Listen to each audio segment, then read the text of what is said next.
bienvenidos a otro episodio de Espacio Mita. Hoy estamos con un invitado que nos va a contar muchas cosas interesantes. ¿Por qué? Porque él es ingeniero agrónomo. Además, él se dedica a la nutrición animal y, como si esto fuera poco, Marcelo es egresado del Mita. Hizo el Máster Internacional de Tecnologías de Alimentos, o sea que es de la casa. Bienvenido, Marcelo, ¿cómo estás? Muchas gracias. Un gusto placer para tenerte. mí. Gracias, del mismo modo. Una alegría volver acá. Yo hice mis estudios de grado acá en la Facultad de Agronomía, en Buenos Aires, en la UBA, y por distintas situaciones que es interesante de pronto para el alumno, para el profesional que está indeciso si quiere hacer o no un posgrado, y etcétera, etcétera. Hay veces en la vida que por nuestra profesión nos recibimos, nos vamos a trabajar al campo, armamos la familia y de pronto después uno tiene una circunstancia en donde va pasando el tiempo y va dejando algunos anhelos incumplidos. Sí. Entonces, en el caso mío, ya cuando mis hijas estaban grandes y demás, y las dos habían terminado su título de grado en la UBA, decidimos en conjunto los tres hacer la maestría acá en el Mita. Los tres. Los tres. Era muy cómico porque éramos los Cáceres, era Belén, Lucía y yo. Y bueno, qué linda experiencia. Fue muy simpático, la verdad, y nos apoyábamos como familia. ¿Estudiaban juntos también? Nos divertíamos. No estudiábamos juntos. No estudiaban juntos. Veníamos acá y cursábamos acá y nos hicimos amigos de toda la promoción y fue muy interesante. Y bueno, y el vínculo con Alessandro, quien es el que está al frente de todo el proyecto, nos dio la posibilidad a nosotros de hacer una intensificación en lo que estábamos trabajando, que en el caso mío fue sobre huevo. Yo trabajo en muchas especies, diseño alimentos para distintas especies. En el caso del grueso de mi trabajo y el que más disfruto es el de gallinas. Y bueno, entonces yo hice el trabajo sobre el huevo como un alimento funcional, ¿no? Y además, viste que ahora está como en auge el consumo de huevo. Yo mi profesión como nutricionista, todo el tiempo la gente habla de consumo huevo, la gente que hace actividad física, la proteína del huevo. Pero quería hacerte una pregunta. ¿Cómo mido yo la calidad de un huevo? O sea, ¿cómo se mide la calidad de un buen huevo? Hay distintos factores que tiene un técnico para medir la calidad del huevo. Por ejemplo, podemos arrancar con la frescura, ¿no? O sea, la frescura de un huevo, en forma práctica, se puede ver cómo al romperlo mantiene su yema elevada y una consistencia homogénea en donde uno lo vierta. O sea, si uno rompe un huevo en un plato, suponte, si se queda medianamente armado y demás, eso se mide en unidades Hock, y nos da una idea con un aparato especial en una medición intermedia, de darnos un parámetro con unidades Hock y nos dice más o menos qué tiempo de frescura tiene ese huevo. Eso en el caso de la frescura. Después nosotros tenemos otra cantidad de alternativas que podemos ir midiendo dentro de lo que son las características intrínsecas del huevo. Está el huevo tal cual como lo pone la gallina, suponte, que transfiere verticalmente. Hay un tema que es interesante que la gente sepa, que básicamente los nutricionistas tenemos una alternativa de más o menos de dirigir o de hacer un alimento especial de la mano de que la gallina lo que consume lo transfiere directamente hacia el huevo. Lo bueno y lo malo. Okay. Lo bueno y lo malo. Okay. Y no se puede separar lo malo de ahí. Sí, o sea, claro, lo malo le puede generar en disturbios en cantidad de huevos, en tamaño de huevo y demás. Y lo bueno es que nosotros podemos, a través de un diseño, que fue el tema de mi tesis, de trasladar un enriquecimiento en vitamina E, suponte. Yo le puedo dar un alimento muy rico en vitamina E y que eso lo traslade al huevo y obviamente todos esos parámetros son factibles de ser medidos, entonces uno ya tiene un huevo que se lo denomina fortificado. O sea, eso es un huevo de diseño. Y eso, a ver, si eso se lleva a cabo el proyecto, ¿no? O se puede consumir. Sí. ¿Llega esa vitamina E al organismo del ser humano? Sí, definitivamente. ¿Puede funcionar como un antioxidante, digamos? De hecho funciona y con omega 6, omega 3. carotenoides que van a ayudar a la persona que los consuma en gran cantidad Sí. a tener mejores alternativas para su defensa en la retina. Claro, su inmunidad. Distinto tipo, selenio orgánico, por ejemplo. O sea, nosotros podemos a través del huevo hacerle incorporaciones que nos permitan tener un producto diferenciado. Pero lo mágico de esto, lo mágico, es que nosotros tenemos en cualquier lugar donde estemos con algunas gallinas, con la posibilidad de tener un producto envasado en origen. Claro. El huevo Totalmente. es envasado en origen. Totalmente. No tiene ningún otro tipo de manipulación. La naturaleza genera un producto En su de propio extremada calidad y que nosotros lo recibimos envasado. Sí. Y que si lo tratamos bien, nos va a hacer bien. Es una proteína estándar que se utiliza en nutrición humana y animal como 100%. O sea, Claro, todos alto valor biológico. los otros alimentos o ingredientes se comparan con un estándar 100 del huevo. Con lo cual, en la profesión de ustedes lo saben mejor, pero tenemos alternativas de yemas. De hecho nosotros estamos en algunos emprendimientos, por ejemplo en Córdoba, industrializando el huevo. O sea, el huevo, en alguna medida, los que son huevos de gallinas más viejas, que tienen fragilidad de cáscara y tienen un Sí. compromiso para ser consumidos en frescos, porque se van a romper, etcétera, etcétera, Sí. esos huevos se destinan a la industria. ¿Y la industria qué hace? Bueno, hace huevo líquido, por ejemplo, o sea, el huevo entero líquido, Ajá. pasteurizado, o sea... Sí, sí, que con lo todo el utili- proceso que se necesita. Claro, obvio. las empresas de nutrición humana que tienen galletitas, budines, Sí. helados, etcétera, etcétera, ya no usan más, como antiguamente se hacía, huevos cáscara. Eso tiene huevo entero líquido, huevo en polvo o yemas separadas de las claras o claras puras o claras en polvo. O sea, hay un sinnúmero de productos Sí. de la base, son ovoproductos. Y eso es cuando el huevo, por ejemplo, no está en condiciones, se saca todo ese producto, se hace cuando el huevo no está en condiciones para consumirlo así, o directamente no ya es que, se... no es que no esté en condiciones. O sea, la gallina tiene una etapa útil de su vida en donde a medida que va envejeciendo, la eficiencia con la que el calcio se deposita en la cáscara, como es una gallina más vieja, Ajá. comienza a decrecer.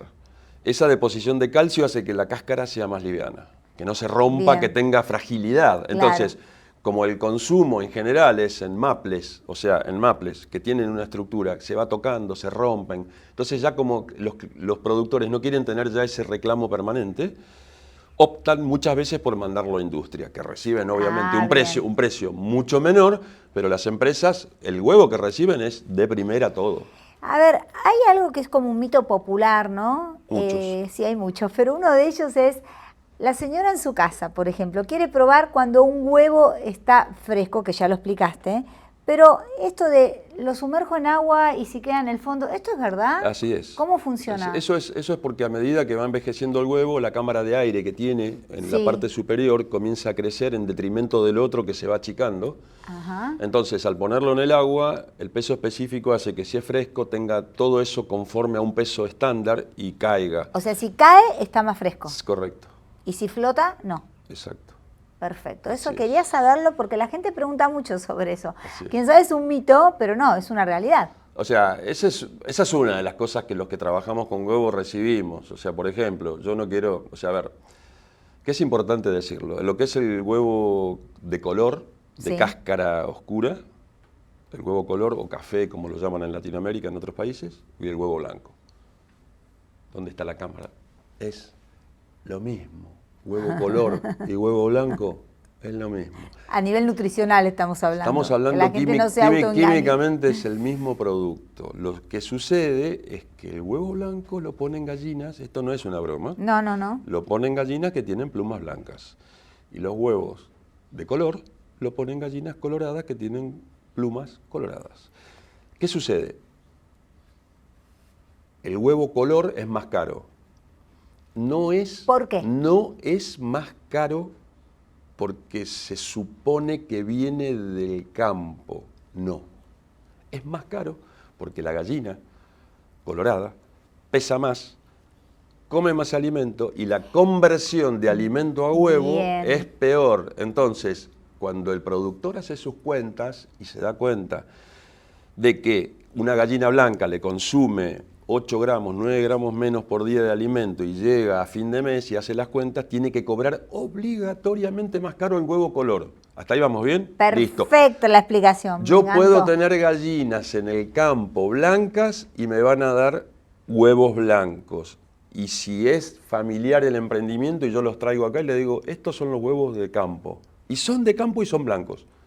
Puedo hacerlo lo mismo con los color, pero que sea color no implica que sea de campo. Ese mito no va. Perfecto, clarísimo. Me encanta No sacar va. este mito porque además uno no sabe por qué los paga más caros. Ahora ya sabemos por qué se paga más caro. Los pagan más caros porque, o sea, no es una treta del productor, ni del, No, ni del no, intermediario, es porque ni tiene más ni del gasto comerciante. al darle el alimento a la gallina, Sí, o sea, alimentar correcto, a esa gallina. correcto. ¿Y cuál es el tipo de alimentación que se le da a las gallinas? Ese es un tema interesante porque el tipo de alimentación en general consta de 4 o 5 ingredientes que se denominan macro, o sea, Ajá. que vamos a hablar, la unidad que trabajamos nosotros en nutrición animal es la tonelada, ¿no? O sea, por 1000 kilos. Por 1000 kilos tenemos de mayor incidencia en cantidad hacia menor el maíz, que es la niña bonita del alimento, no solo la niña bonita del alimento de gallinas, sino también de pollos, de cerdos, de vacas, de toda la nutrición animal. El maíz es el que más incidencia tiene en porcentaje. Esto quiere decir que de 1000 kilos, un alimento de gallinas tiene 580 kilos de maíz, por ejemplo. Más de la mitad del alimento es maíz. O sea, la mayor proporción es el maíz. Es el que mayor proporción tiene. Y eso aporta básicamente energía. En términos nutricionales, el aporte de energía viene de la mano del maíz. Después nosotros tenemos en el segundo escalón la soja, ¿no?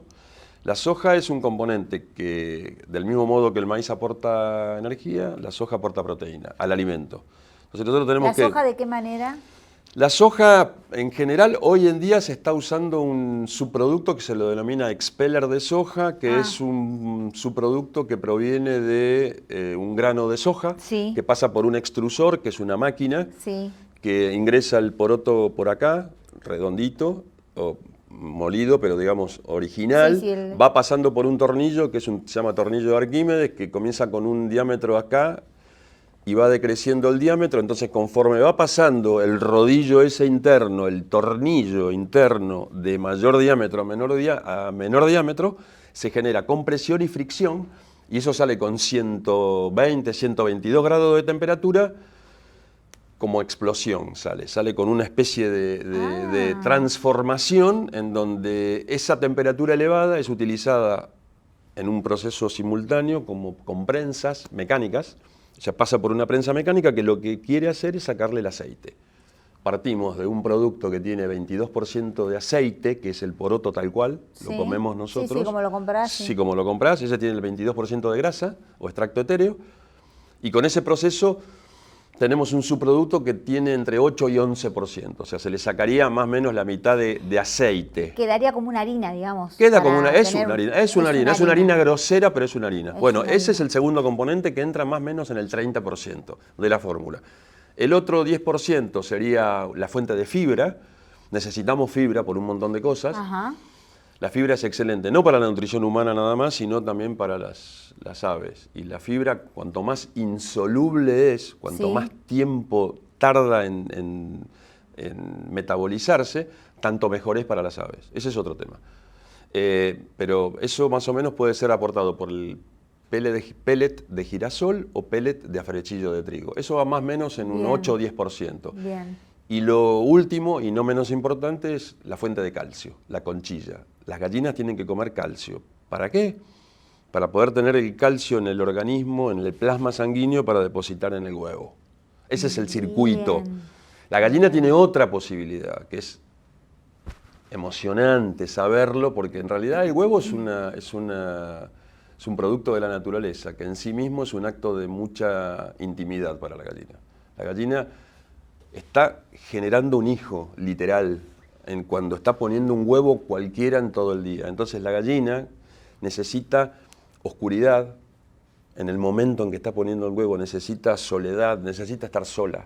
Es un acto de mucha mucho intimidad, amor. de mucha intimidad Sí, misma. Entonces pone el huevo en esas circunstancias. Entonces, bueno, nada, nosotros estamos intentando generarle a la gallina una estructura dentro de la producción que pueda más o menos entenderla. Que sería en el caso los nidales, si tenemos producción a piso o en las jaulas. Y por ejemplo, Marcelo, los huevos que nosotros consumimos, porque esto también es una pregunta de la gente. Sí. ¿Son los huevos que tienen el pollito? ¿Cómo es esto? No, no, está bien la pregunta, eso no es así. O sea, el huevo común de consumo humano básicamente son gallinas, hembras, gallinas, solamente gallinas. Sí. En el caso del huevo fértil es otro tipo de producción en donde tenemos una cantidad de gallinas con un porcentaje de gallos, de machos, que satisfacen a todas las hembras en términos reproductivos, y ese huevo generado es fértil. ¿Qué quiere decir? Que está en condiciones de ser incubado. Y de esa incubación salen los pollitos que son destinados a carne, pollitos de pollos parrilleros. Esa es una genética especial. Y pollitos que salen para poner otras gallinas de postura. O sea, tenemos dos. Las de pollitos de carne se llaman reproductoras pesadas. Bien. Y las reproductoras livianas son las que dan origen a otras gallinas ponedoras.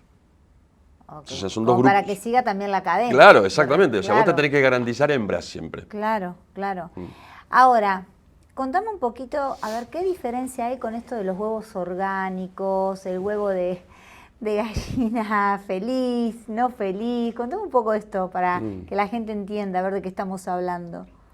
Bueno, en general todo esto surge en el 2012 más o menos en Europa, unas prácticas de bienestar animal que tienden a eso, al respeto en 5 puntos internacionales de respeto a la producción animal, a la cual nosotros obviamente adherimos. Bueno, eso genera en la producción una antes y un después.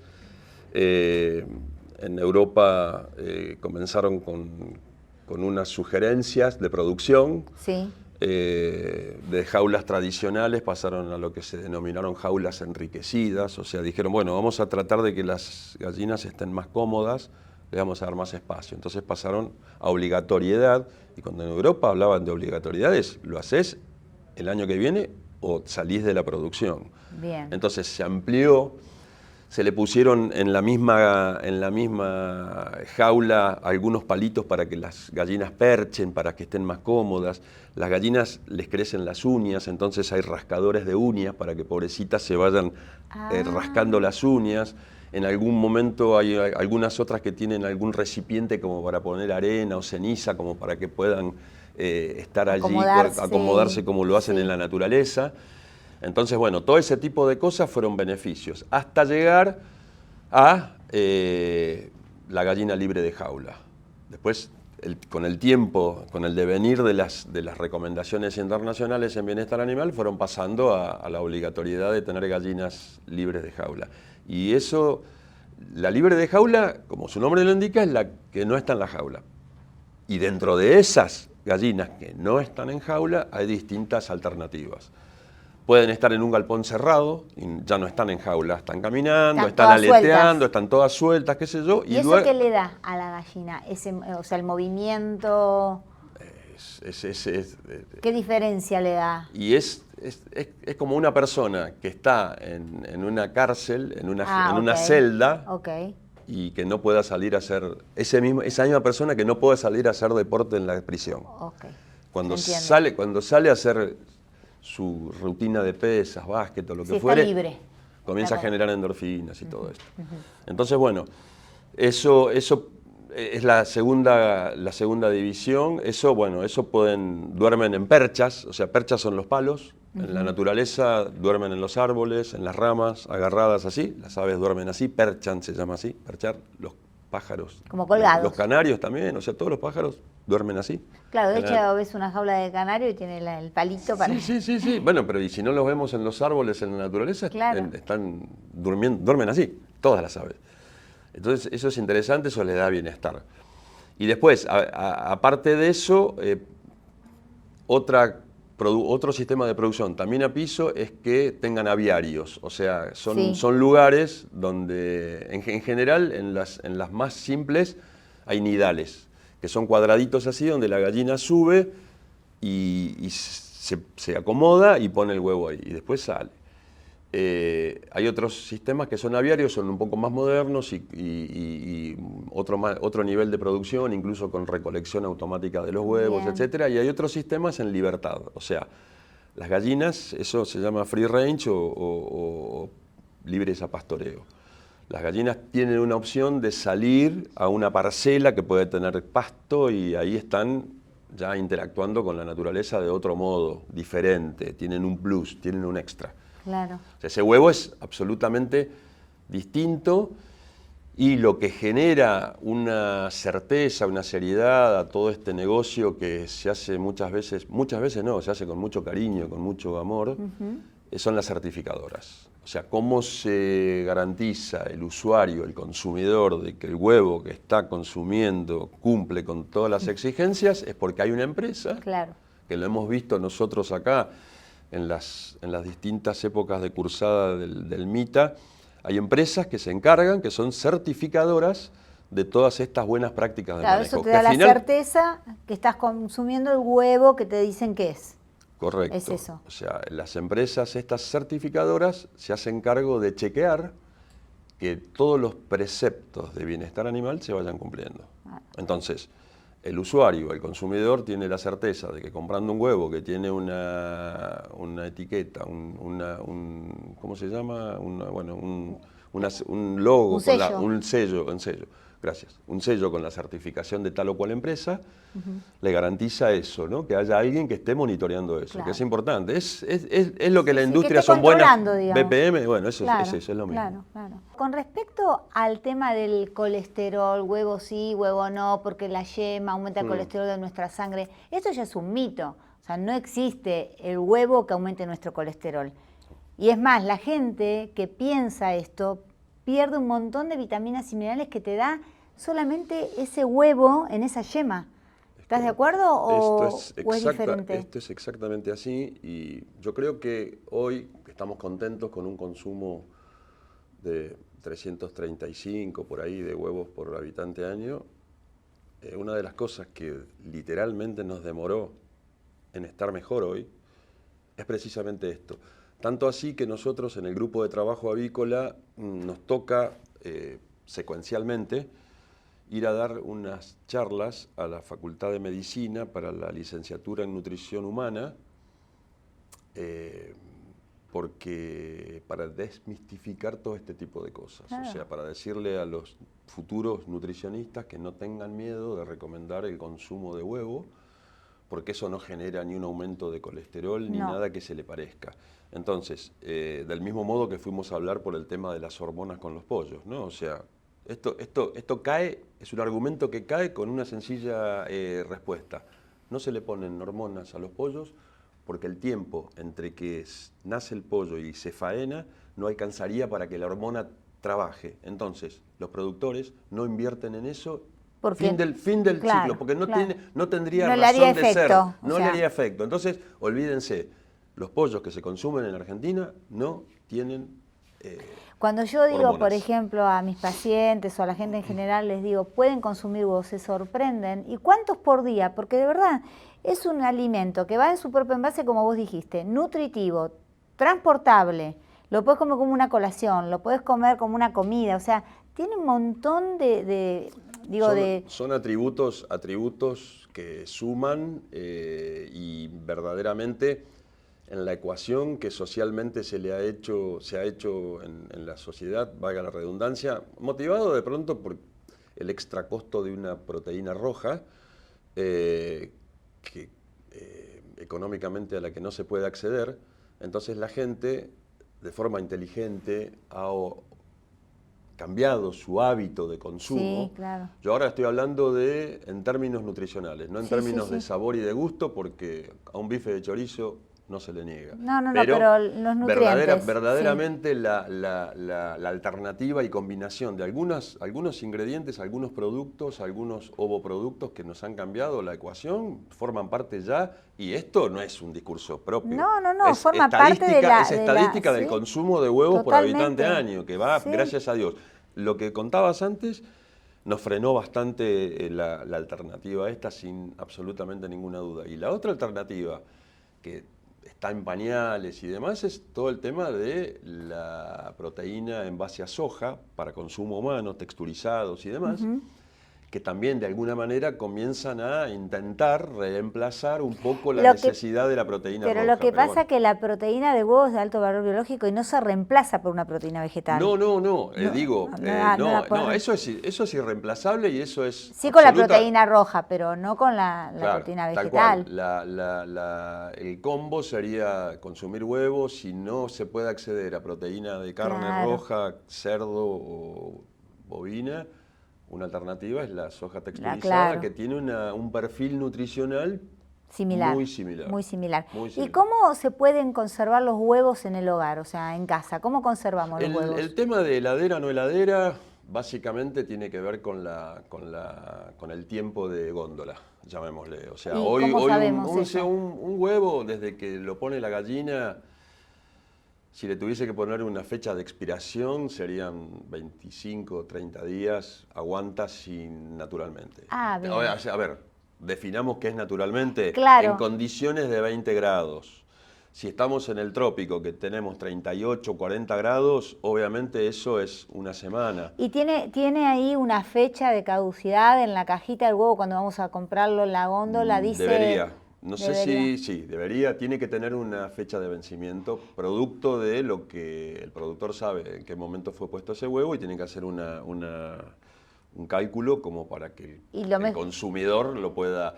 Si vos, al llegar a tu casa, lo pones en la heladera, ayudás a que ese tiempo se pueda prolongar, sin ninguna duda, porque esto es biología, ¿no? O sea, estos son procesos naturales que los podés... No detener, porque no estás frizando un huevo, sino que lo estás enfriando. Entonces lo que haces es un proceso natural, lo ralentizás y queda con más tiempo de góndola. Es un producto fresco. Es un producto fresco. Entonces, por eso, con más razón, a la heladera y un tiempo de consumo, Efectivamente, así es. Ay, me encanta charlar con vos de todo esto. Tengo tantas preguntas, pero ya... Para la próxima, eso queda para la próxima. Muy bien. Así que el próximo episodio vamos a tenerte acá con más data. Y gracias por la invitación. No, gracias a vos, un placer tenerte. Gracias.